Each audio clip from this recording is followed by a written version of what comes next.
আজকের ভিডিওতে তিনটা ডিফিকাল্ট ফুটবল চ্যালেঞ্জে 20 জন পার্টিসিপেন্ট মুখোমুখি হবে। যে শেষ পর্যন্ত জিতবে সে পাবে 10,000 টাকা। আসেন শুরু করি আজকের ভিডিও। রাউন্ড 1 5বার জাগল করে শট মেরে গোল দিতে হবে। দেখি কে কে পরের রাউন্ডে যায়। 3 2 1 গো। 1 2 3 4 5 শট। ও চেষ্টা করছে। 1 2 3 4 5 3 4 5 ওহো 1 2 3 4 5 শট গো। হেই নিয়ন ননের হিস্ট্রিতে এইরকম স্টাইল কেউ দেখেনি, এটার জন্য একটা তালি। 1 2 3 4 5 ও 4 5 6 7 হবে না তো 4 5 6 5 2 3 4 5 শট। ও সুন্দর 3 4 এমনিতেই বাইর হয়ে গেছে গা। 1 2 3 4 5 সুন্দর 2 3 5 শট 4 5 শট।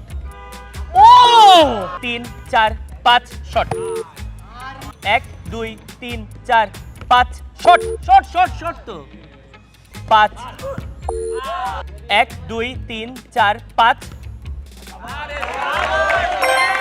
প্রথম রাউন্ড শেষে 20 জন পার্টিসিপেন্ট থেকে আমাদের মাঝে আছে 4 জন। এই 4 জন পায়ে বল ব্যালেন্স করবে সেকেন্ড রাউন্ডে। যে লাস্ট 2 জন পায়ে বল রাখতে পারবে তারা যাবে ফাইনাল রাউন্ডে। 3 2 1 গো।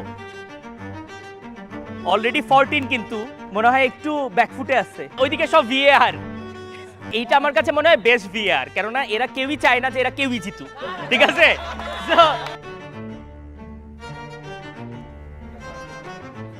এই 21 6 মিনিট রাখতে পারছে। ও অস্থির একটা রাউন্ড হয়েছে। প্রায় 7 মিনিটের উপরে হচ্ছে। বল ব্যালেন্স করার মাধ্যমে নাম্বার 7 এবং নাম্বার 14 হচ্ছে ফাইনাল রাউন্ডে চলে যাইতেছে। দুইটা সার্কেল আছে, বল ওই সার্কেলের মাঝে রাখতে হবে শট মাইরে।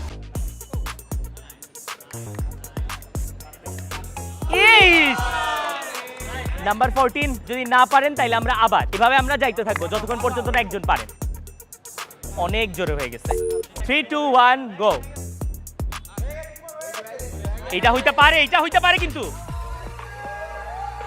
ওরে গো। এটা হইতে বাইরে চলে গেছে মনে হয়। বাইরে চলে গেছে। এরই মাধ্যমে নাম্বার 7 জিতে গেছে 10,000 টাকা।